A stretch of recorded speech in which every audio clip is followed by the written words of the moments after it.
4 leg exercises you should do and 4 you should avoid after 40 years old. Strengthening your legs is not just about aesthetics, but a fundamental necessity for quality of life, especially after 40. However, many of us enter a gym and receive a standardized exercise sheet without the professional considering our individual characteristics, limitations, and goals. This is especially problematic when we pass 40. More sensitive joints, less elastic tendons, and slower recovery require a differentiated approach to training. Unfortunately, most continue to perform these movements blindly, without realizing that some of them may be causing more harm than good. Therefore, today you will see 4 leg exercises you should avoid after 40 and 4 safer alternatives that will not compromise your joint health in the long term.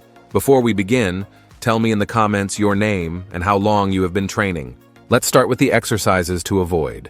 Number 4. Leg press with high amplitude. The leg press is one of the most popular exercises in gyms, and many instructors recommend doing it with the greatest possible amplitude, lowering the weight until the knees are very close to the chest. However, the fact is that not everyone can do this. When you perform the leg press with excessive amplitude, especially with heavy loads, a phenomenon known as butt wink occurs, a rounding of the lower back that dramatically increases pressure on the intervertebral discs. For those over 40, this represents a significant risk, as natural disc degeneration is already underway, making them more vulnerable to hernias and protrusions. A study published in the Journal of Strength and Conditioning Research found that the full amplitude leg press increases compression on the lumbar discs by up to 60% compared to a moderate amplitude. To contextualize, imagine putting 440 pounds on the back of someone who already has a predisposition to lumbar problems. In addition, the leg press with exaggerated amplitude puts the knees in an extremely vulnerable position. When the knees exceed a 90-degree angle, the shear forces in the joint increase exponentially. For those in their 40s or older, where cartilage no longer has the same regenerative capacity and the prevalence of osteoarthritis increases considerably, this type of repetitive stress can accelerate joint wear and trigger chronic pain that will limit your ability to train in the future. In general, we can say that the risk simply does not compensate for the additional benefit that the extreme amplitude could provide. Number 3. Lunges. Lunges are often praised as functional exercises that work multiple muscle groups simultaneously. However, for some, they can represent a time bomb for the knees and lower back. The main problem with lunges is that they combine 3 extremely stressful factors for the joints: body displacement, load asymmetry, and an extraordinary demand for stability. When you perform a lunge, especially with additional load, the knee of the front leg is subjected to significant shear forces, while your spine needs to remain stable during a movement that naturally tends to misalign it. Researchers from the University of Massachusetts analyzed the biomechanics of lunges and found that, even with perfect technique, the compression forces on the front knee can exceed 3 times body weight. For a person of 176 pounds, this means a pressure of 528 pounds, concentrated in a relatively small area of cartilage. Now, imagine the same person performing the movement with inadequate technique, as many do. After all, it is not easy to maintain all that stability. The numbers can easily double. For people over 40, this type of repetitive stress can dramatically accelerate joint wear. The same study showed that individuals with a history of minor knee injuries, something common in those over 40, have a 50% higher risk of developing complications when performing lunges regularly. Number 2. Leg extension machine. The leg extension machine is perhaps one of the most controversial exercises when we talk about long-term joint health. The main problem with the leg extension machine is in the type of force it generates in the patellofemoral joint. Unlike functional movements such as squats, where forces are distributed across multiple joints and muscle groups, the isolated extension of the knee creates significant anterior shear force, which essentially drags the patella against the femur with great intensity. Biomechanics studies published in the American Journal of Sports Medicine have demonstrated that the leg extension machine can generate patellofemoral compression forces that reach 6 times body weight during the final phase of extension. The most concerning is that this force is concentrated in a relatively small area of the articular cartilage. This type of repetitive stress, especially for those who already have reduced cartilage thickness, can dramatically accelerate joint wear and potentiate conditions such as patellar chondromalacia. Before we continue, don't forget to subscribe to the channel. Having constant access to correct, science-based information is what will make you progress with long-term health in the world of bodybuilding. Number 1. Heavy plyometrics. Plyometric exercises, especially those involving jumps with significant impact, such as high box jumps or jumps with additional weight, represent one of the greatest risks for people over 40, regardless of their training history. Heavy plyometrics subject the musculoskeletal system to extremely high forces in a short period. During the landing of a jump, the impact can generate forces that reach 10 times body weight, as demonstrated in studies conducted at the Biomechanics Research Center at the University of Michigan. For a person of 176 pounds, this means an instantaneous impact of 1,760 pounds being absorbed mainly by the knees, hips, and spine. The problem is that after 40, both the connective tissue composed of tendons and ligaments and the articular cartilage significantly lose their elasticity and impact absorption capacity. In addition, bone mineral density naturally begins to decline over time, especially in premenopausal women, where the loss can reach 1 to 2% per year. This reduction makes bones more vulnerable to stress microfractures, which can evolve into complete fractures when subjected to repetitive high-intensity impacts. The data is even more concerning when we consider specific injuries. A longitudinal study with recreational athletes between 40 and 55 years showed that those who included heavy plyometrics in their regular routine had a 64% higher risk of developing chronic tendinopathies, such as patellar tendinitis, and a 78% higher probability of experiencing problems in the sacroiliac joint over a 3-year period, compared to groups that performed conventional strength training. Now that you know what to avoid, let's look at exercises you can do safely even after 40. Exercise 4. Bulgarian split squat. Unlike the traditional lunge, which involves displacement and greater joint stress, the Bulgarian split squat is performed in a stationary manner, with one foot elevated on a bench behind the body. This configuration provides multiple benefits. First, the positioning of the elevated rear foot creates a more stable base, significantly reducing shear forces on the front knee compared to dynamic lunges. A study from the University of Ontario showed that the Bulgarian split squat reduces patellofemoral pressure by approximately 30% when compared to the traditional lunge with the same relative load. In addition, the Bulgarian split squat promotes exceptional work of hip and trunk stabilizers, muscles often neglected in conventional exercises. Electromyographic research has demonstrated that the activation of the gluteus medius during the Bulgarian split squat is approximately 45% greater than during the traditional squat. This activation is crucial for people over 40, as strengthening these stabilizers directly contributes to the prevention of lower back pain and knee problems associated with age.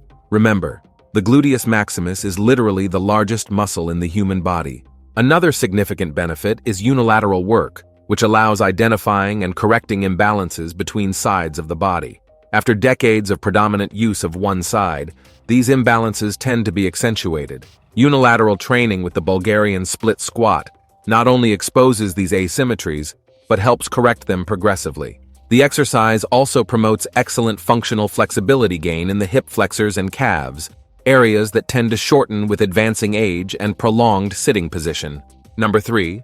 Leg curl machine. While many people focus excessively on quadriceps development, the truth is that strengthening the hamstrings, the target muscle group of the leg curl machine, becomes increasingly important with advancing age.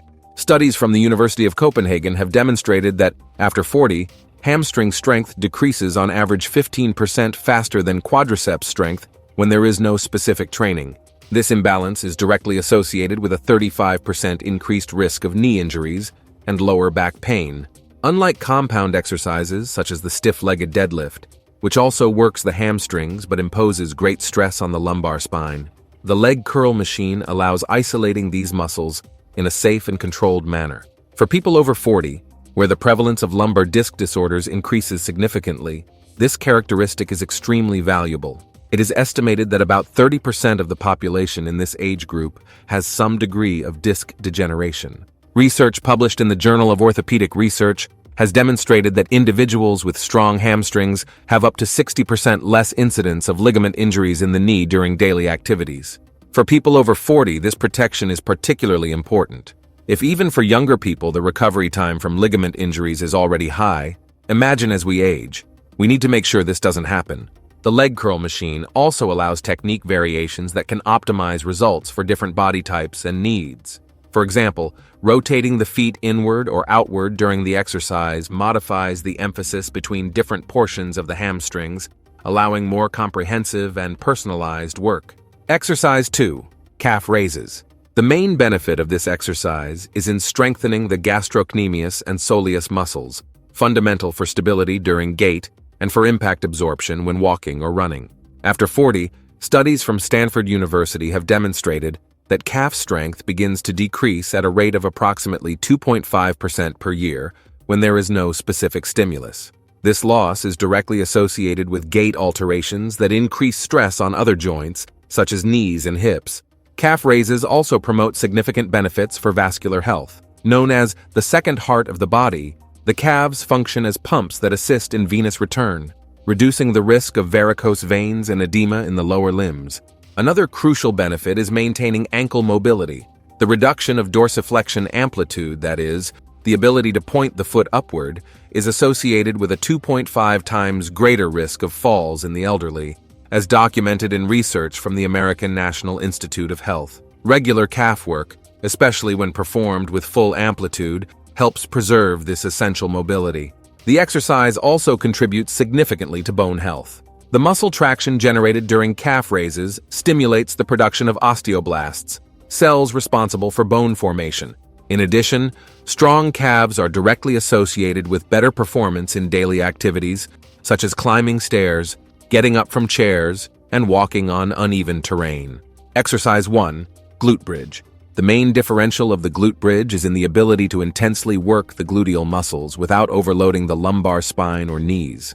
A study conducted at the University of Auckland demonstrated that, during the correct execution of the glute bridge, the activation of the gluteus maximus reaches up to 35% higher than during the traditional squat, while the compressive forces on the lumbar spine are approximately 45% lower. As we said, the gluteus maximus is the largest muscle in the human body. For those in their 40s or older, where the prevalence of chronic lower back pain increases considerably, affecting about 40% of the population in this age group, according to data from the World Health Organization, this characteristic is extremely valuable. Research published in the Journal of Strength and Conditioning Research has demonstrated that gluteal strength is directly correlated with pelvic stability during gait, reducing stress on the sacroiliac joint and lumbar spine. In addition, well-developed glutes function as natural cushions when sitting, reducing direct pressure on the ischium and spine. This benefit is particularly relevant for people who spend long hours sitting, a common situation in many professions. The glute bridge also contributes significantly to posture improvement, counteracting the tendency for increased lumbar curvature that frequently develops with age. This postural correction has a cascade effect, improving the alignment of the entire spine and reducing the risk of cervical pain and radiated pain. Another crucial benefit is strengthening the pelvic region as a whole, especially in women who have had children. Strengthening the pelvic floor becomes essential to prevent problems such as urinary incontinence. Bonus exercise: free squat. The free squat deserves a special mention in this list, as it truly represents a double-edged sword for practitioners over 40. When executed correctly, it can be one of the most beneficial and functional exercises for the global development of the lower limbs. However, when performed with inadequate technique, it has the potential to cause significant damage to the joints.